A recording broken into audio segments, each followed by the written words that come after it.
Hello everyone. आज के lecture में हम पढ़ने जा रहे हैं what are the different methods to determine lattice enthalpy और थोड़ी सी बात हम करेंगे what is polarization and polarization depends on which factors.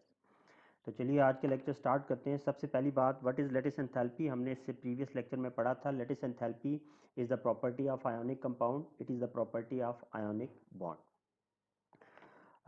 आज के लेक्चर जो हम स्टार्ट करने जा रहे हैं इसमें अब हम बात करने लगे हैं that how many methods can be used to determine, to calculate, to find lattice enthalpy of an ionic compound. तो याद रखें हमेशा there are two methods by which we can find lattice enthalpy of an ionic compound. One method by which we can find lattice enthalpy of an ionic compound, it is known as experimental method. We can perform an experiment in the laboratory and we can get to know what is the enthalpy change of that compound. और दूसरा method जो आप use कर सकते हैं it is theoretical method, and theoretical method is based on Hess's law और Born Haber cycle, जिससे हम लैटिस एंथैल्पी फाइंड कर सकते हैं। यहाँ पे जो इंटरेस्टिंग बात इन दोनों एंथैल्पी चेंजेस, चाहे आप एक कंपाउंड लें उसकी दोनों मेथड से आप एंथैल्पी चेंज फाइंड करें, इसमें जो इंटरेस्टिंग इन्फॉर्मेशन आपने याद रखनी है, एक्सपेरिमेंटल और थ्योरेटिकल वैल्यूज़ एक ही कंपाउंड के लिए हमेशा डिफरेंट होती हैं, इनमें हमेशा डिविएशन होता है। अब ये बहुत ही कॉमन एक क्वेश्चन है जो केमिस्ट्री में हम डिस्कस करते हैं, why experimental and theoretical lattice enthalpy of a single ionic compound is different.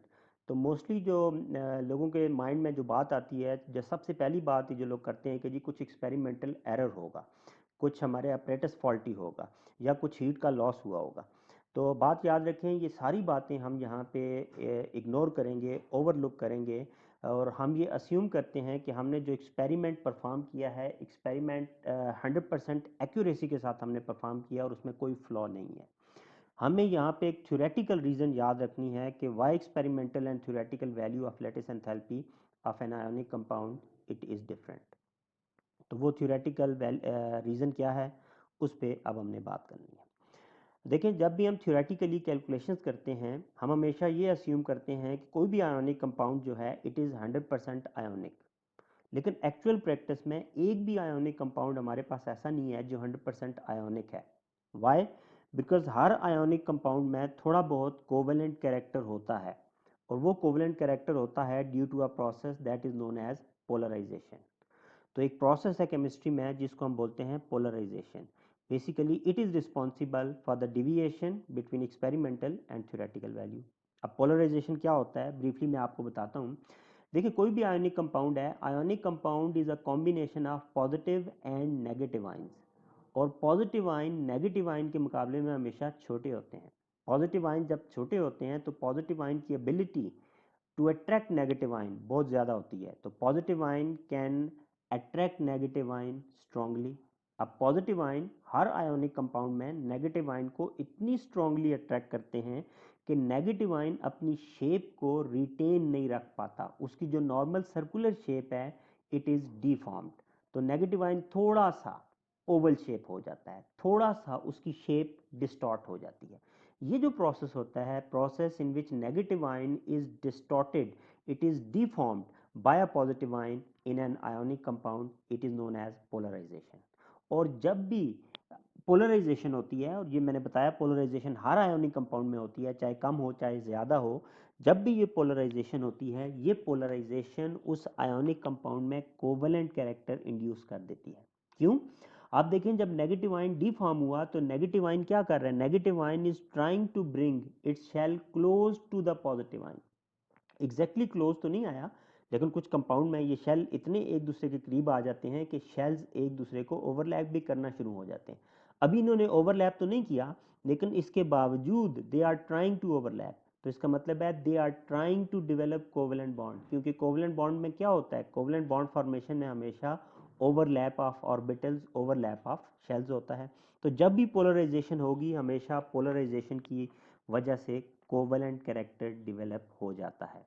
और याद रखें, जब भी किसी आयोनिक कंपाउंड में कोवेलेंट कैरेक्टर है तो उसकी आयोनिक लैटिस वीक हो जाती है। जितना ज़्यादा कोवेलेंट कैरेक्टर होगा उतनी उसकी लैटिस, आयोनिक लैटिस उस आयोनिक कंपाउंड की वीक होती चली जाएगी।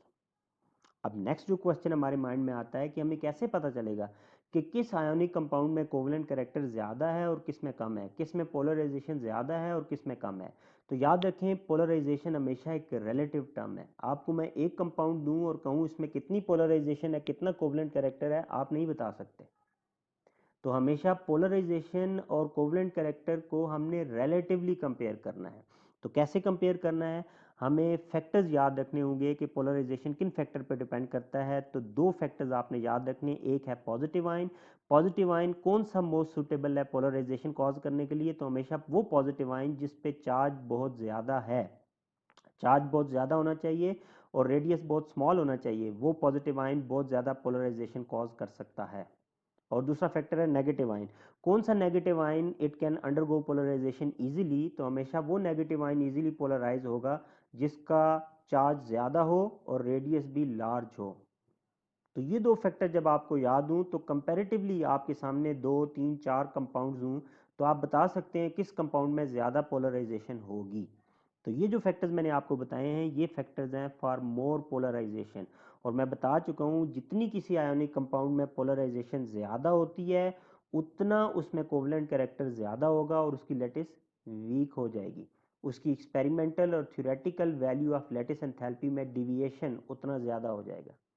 मैं एक कंपाउंड एक सेट ऑफ कंपाउंड की एग्जांपल आपको दे देता हूँ। अगर आपके सामने सिल्वर के कंपाउंड्स हो, silver chloride, silver bromide, silver iodide, तो इन फैक्टर्स को सामने रख के अब आप बड़ी इजीली मुझे बता सकते हैं कि इनमें सबसे ज़्यादा पोलराइजेशन किस में होगी और सबसे ज़्यादा डिविएशन किसकी एक्सपेरिमेंटल और थ्योरेटिकल लैटिस एंथैल्पी की वैल्यू में होगी। तो देखें, अप्लाई करें फैक्टर। देखें इस केस में पॉजिटिव आयन मैटर नहीं करता क्योंकि पॉजिटिव आयन कॉमन आयन है, सिल्वर आयन सब में है। तो नेगेटिव आयन का अगर हम चार्ज देखें तो chloride 1 negative, Br 1 negative, iodide 1 negative, तीनों 1 नेगेटिव है। चार्ज भी मैटर नहीं करेगा नेगेटिव आयन का, सिर्फ रेडियस मैटर करेगा। तो हमने देखना है कि ज़्यादा पोलराइजेशन किस में है, जिसका रेडियस लार्जेस्ट होगा। तो सिंपल मैंने आपको मेथड बताया हुआ है, अटोमिक नंबर से आप रेडियस डिसाइड कर सकते हैं। क्लोरीन का अटोमिक नंबर है 17, ब्रोमीन 35, आयोडीन 53। तो सबसे ज़्यादा अटोमिक नंबर आयोडीन का है, तो आयोडीन का रेडियस इस वक्त सबसे बड़ा है। तो इसका मतलब है iodide ion can be polarise to a greater extent by the silver ion. क्यों? Because it has largest radius. तो सबसे ज़्यादा पोलराइजेशन सिल्वर आयोडाइड में है और सबसे ज़्यादा डिविएशन भी सिल्वर आयोडाइड के कंपाउंड में होगी between its experimental and theoretical lattice enthalpy value. मैं उम्मीद करता हूँ आज का लेक्चर आपको पसंद आया होगा। Thank you for your time.